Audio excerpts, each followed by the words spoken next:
निशिकांत जी, एक बड़ा systematic failure नहीं लग रहा है आपको ये?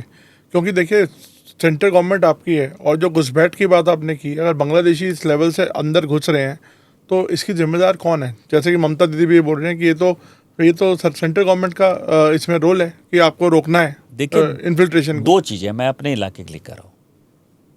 तो माननीय गृह मंत्री जी ने जो काम किया अभी 5-6 साल में, उसका कोई तोड़ ही नहीं।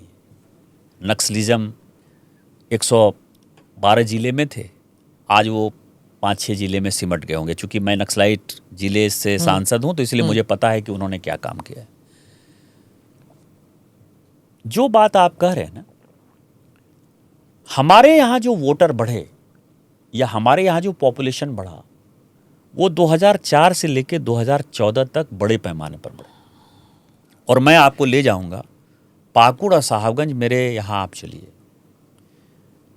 You will be shocked. एक एक घर में जो है, इतने छोटे बच्चे से, 2 साल के बच्चे से लेके आपको 20 साल के, कम से कम 15-15, 20-20 बच्चे नजर आएंगे। वो सब 2004 से 2014 के बीच में आए और अब उनकी जनसंख्या बढ़ रही है। एक पार्ट ये है कि 2014 के बाद से इन्फिल्ट्रेशन जो है कमा है, मैं ये नहीं कहता कि खत्म हुआ। दूसरा है कि अभी आप कहेंगे कि आपकी सरकार है, इन्फिल्ट्रेशन बढ़ रहा है, आप जिम्मेवार नहीं है। एग्रीड।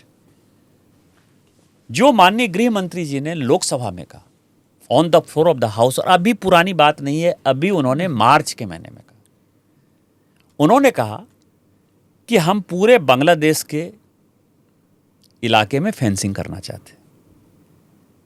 जो ममता बनर्जी की गवर्नमेंट है वो मुझे लैंड ही नहीं दे रही, क्योंकि जमीन का जो अधिकार है वो राज्य सरकार का अधिकार है। इस कारण से 1500 किलोमीटर, 4000 किलोमीटर का जो है वो एरिया है, 1500 किलोमीटर में जगह ही नहीं दे रही है। इस कारण से फेंसिंग का काम रुका हुआ है। दूसरा जो उन्होंने और इम्पॉर्टेंट कहा, जिसमें कि आप आर्टिफिशियल इंटेलिजेंस और साइबर सिक्योरिटी का एक मामला है, कि उसमें से 400 किलोमीटर जगह ऐसी है जहां कि हम चाहकर भी फेंसिंग नहीं कर सकते। हाँ, स्वैम्प एरिया है, हाँ, नदी है, नाले हैं, पहाड़ है, पर्वत है, वहां चाहकर भी हम फेंसिंग नहीं कर सकते। उस कारण से जो उस तरह का डिफिकल्ट टेरेन है, वो समस्या है। उस समस्या का समाधान भी निकलेगा।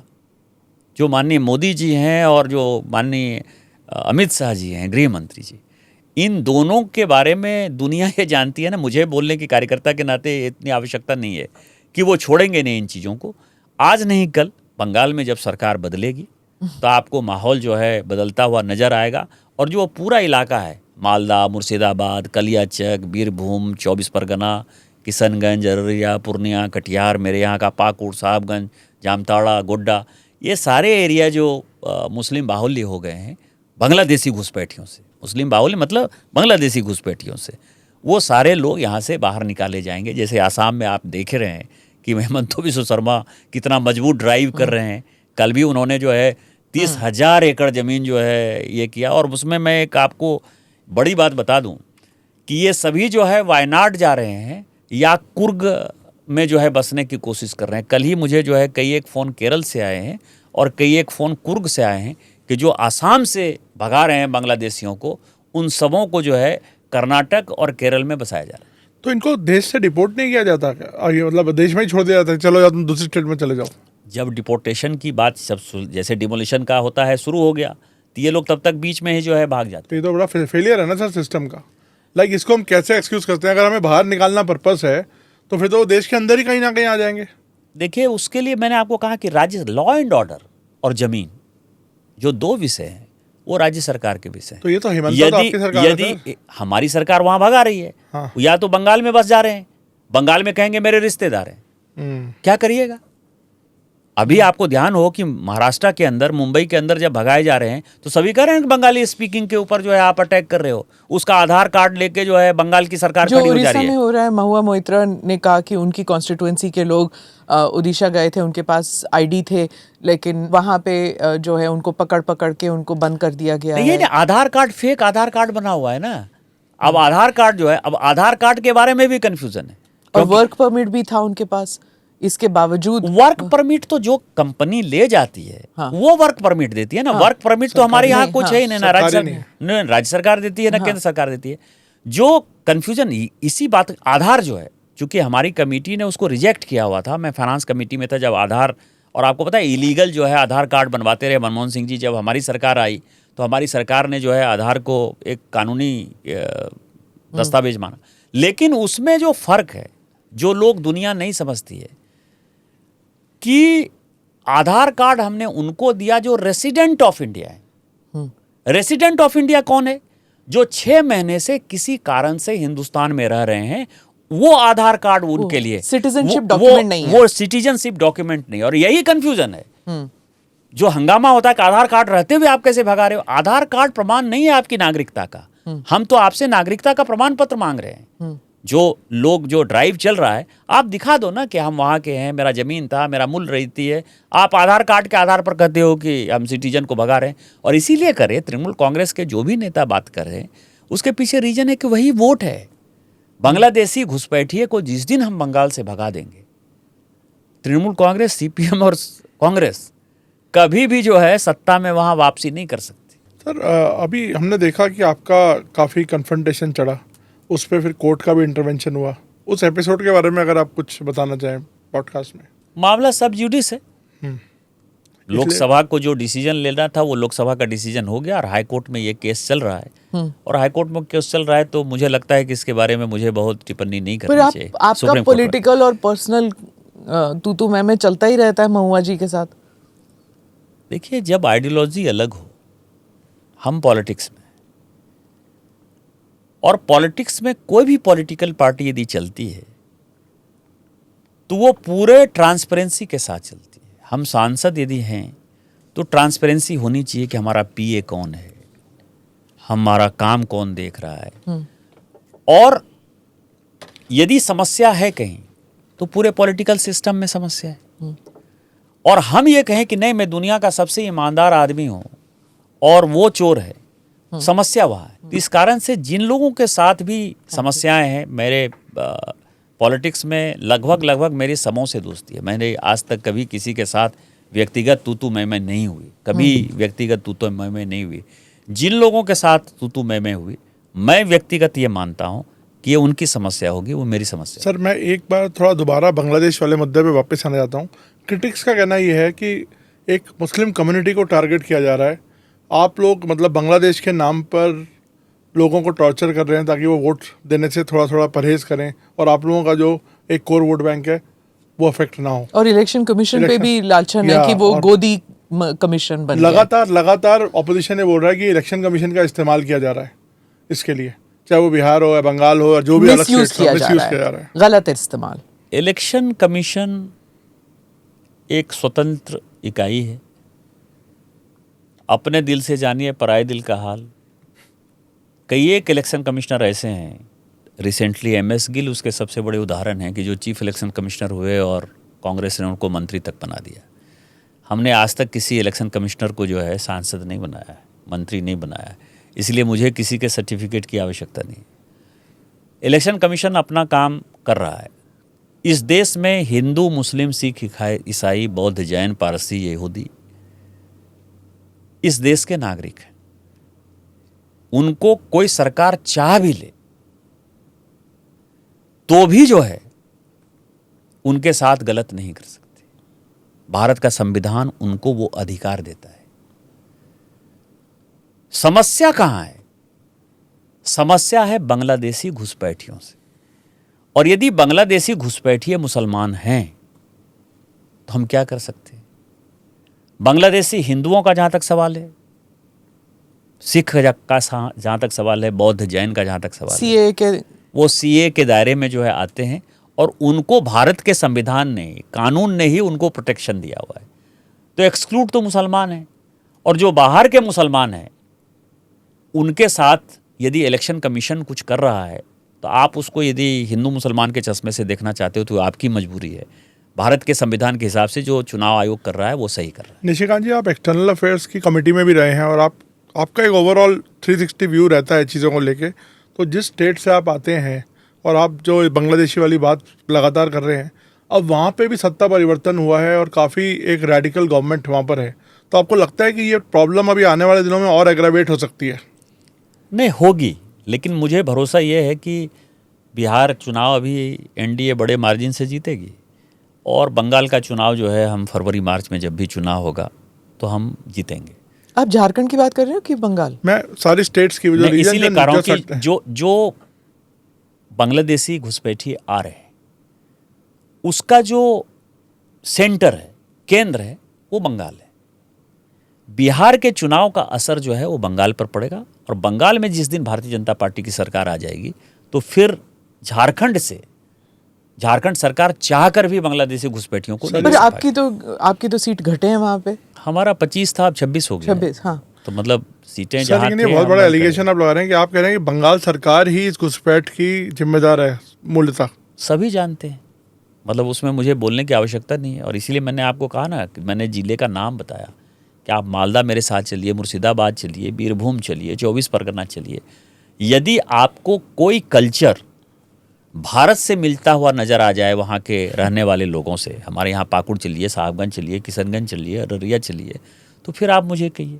तो वो जो बॉर्डर जो सटा हुआ है, बंगाल सरकार ही कोऑपरेट नहीं कर रही है ना केंद्र सरकार के साथ, वही ज़मीन नहीं दे रही है, वही घुसपैठ को बढ़ावा दे रही है। आप मेरे कॉन्स्टिट्यूएंसी चलिए नवीन जी, मैं आपको सुबह 4 बजे अपनी गाड़ी से, क्योंकि गाड़ी में खुद चलाता हूँ, आपको मैं 100-150 किलोमीटर तक केवल गाय की जो है लाइन दिखाऊंगा।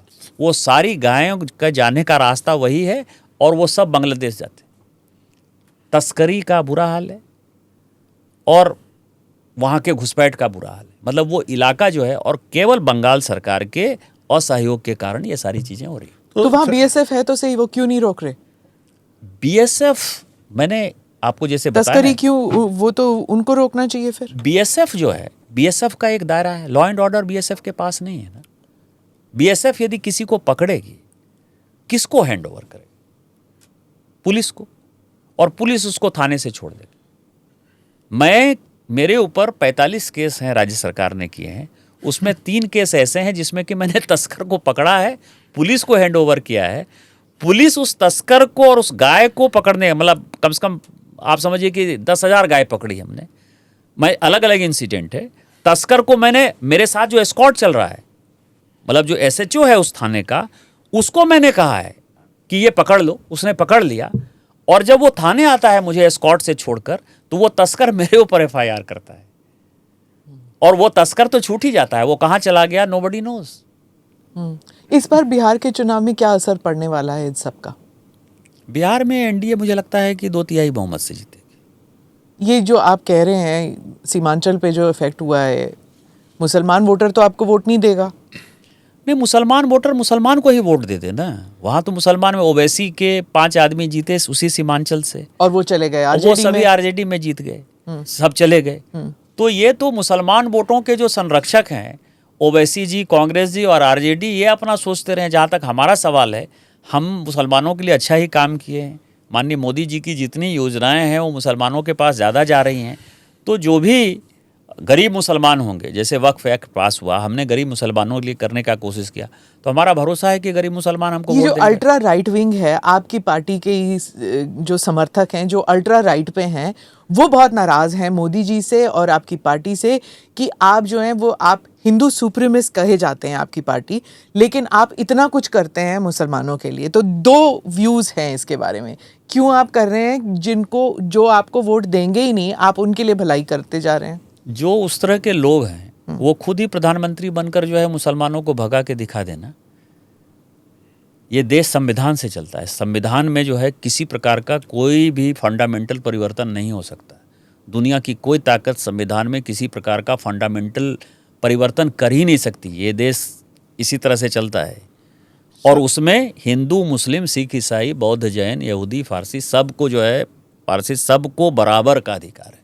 और बराबर का अधिकार है तो जो भी योजनाएं होंगी वो उनको मिलेंगी। हमारे चाहने ना चाहने से कुछ नहीं होगा। मैंने कहा ना कि उस तरह के जितने लोग हैं उन्हीं को बैठा दीजिए प्रधानमंत्री। किसी की कोई हैसियत नहीं है, कोई कुछ नहीं कर सकता है। ये देश है भैया, ये देश उसी तरह से चलेगा। सेकुलर कंट्री है और सेकुलर कंट्री रहेगा। और हमको फ़क्र है कि बाबा साहब अम्बेडकर ने जो है हमको इस तरह का संविधान दिया जिसमें हमारे जैसे लोग सांसद बनकर आए। रिजर्वेशन जो है इस देश का जो है अच्छाई है। उसने जिस तरह से छुआछूत को ख़त्म किया है, मैं तो गांव का लड़का हूँ, मुझे पता है कि एक टोला जो है अलग होता था, हरिजनों का टोला अलग होता था, उनको लोग बगल में बैठने नहीं देते थे। बाबू जगजीवन राम, पानी अलग था उनका। आज जो है इस रिजर्वेशन ने, और जो अर्बनाइजेशन हो गया, अर्बन, जैसे दिल्ली में हमारे बच्चे पढ़ते हैं या पढ़े या बाहर पढ़े, उनको पता ही नहीं है कि जाति क्या है। तो इसने जो है रिजर्वेशन ने, क्योंकि जो आईएएस बनकर आए, जो आईपीएस बनकर आए, उनको वो पता है कि हमारे साथ बच्चे पढ़ रहे हैं।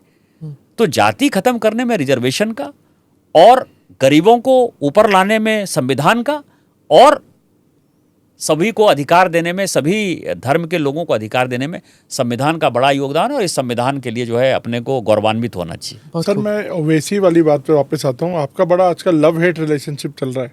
अभी आपने कहा ओवैसी जी मुसलमानों के संरक्षक हैं, अभी देखा कि वो तो आपकी अब बिल्कुल तारीफ कर रहे हैं सरकार की भी, और आप लोग डेलीगेशन में भी मतलब काफ़ी आपके वो देखने को मिला समन्वय।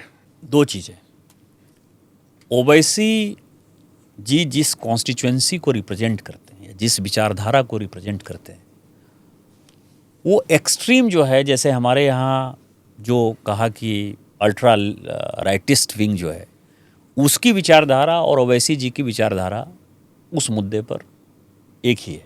वो मुसलमानों के लिए वो अल्ट्रा राइटिस्ट ही मानिए उनको। और मैं फ़ख्र है कि मैं राष्ट्रीय स्वयंसेवक संघ से आया, मैं विद्यार्थी परिषद में होल टाइमर रहा, मैं स्वदेशी जागरण मंच में होल टाइमर रहा। तो मेरी आइडियोलॉजी जो है वो एक सेकुलर आइडियोलॉजी है, जो कि कहती है इस देश को आगे बढ़ाना है, लेकिन बराबरी के साथ बढ़ाना है, एपिजमेंट किसी का नहीं हो।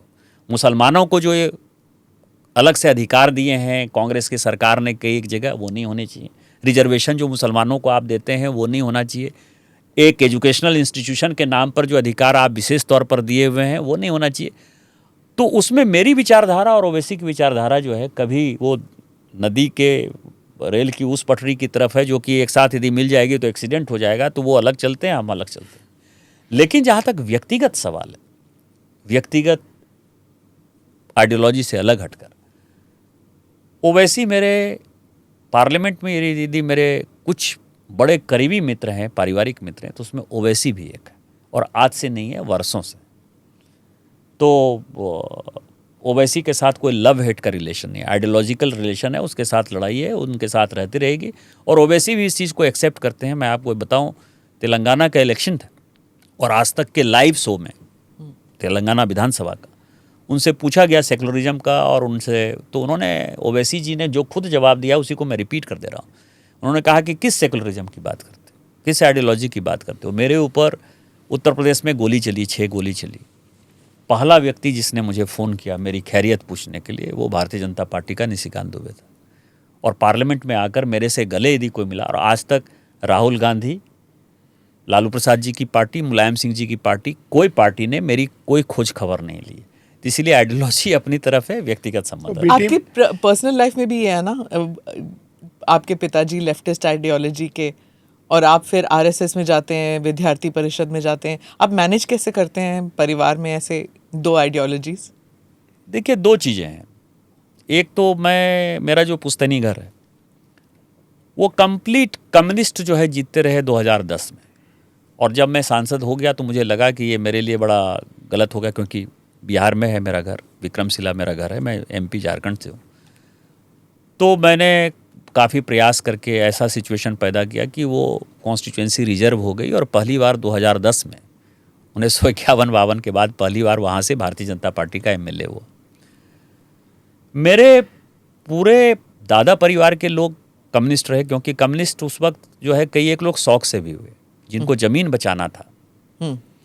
तो जितने ज़मींदार थे मेरे इलाके के, या जिनके पास कुछ ज़मीन थी, वो सब कम्युनिस्ट हो गए। तो आप ये समझिए कि उसके पीछे रीजन वो था, लेकिन हो गए। लेकिन मेरे फादर जो है वो इरिगेशन में काम करते थे, और मेरे जो मामा थे, जहाँ आज से मैं सांसद हूँ देवघर में, प्रोफेसर थे। वो कंप्लीट आरएसएस आइडियोलॉजी के थे। आरएसएस की शाखा जो है हमारे परिवार के यहाँ खुली सबसे पहले भागलपुर में। तो वो सैक हो गए संजोग से, 1975 में नौकरी से निकाल दिए गए, और मेरे मामा जी जो है वो जेल चले गए। 19 महीना वो जेल में बंद रहे। वो भारतीय जनता पार्टी के पहले जिला अध्यक्ष हुए जहाँ से मैं सांसद हूँ।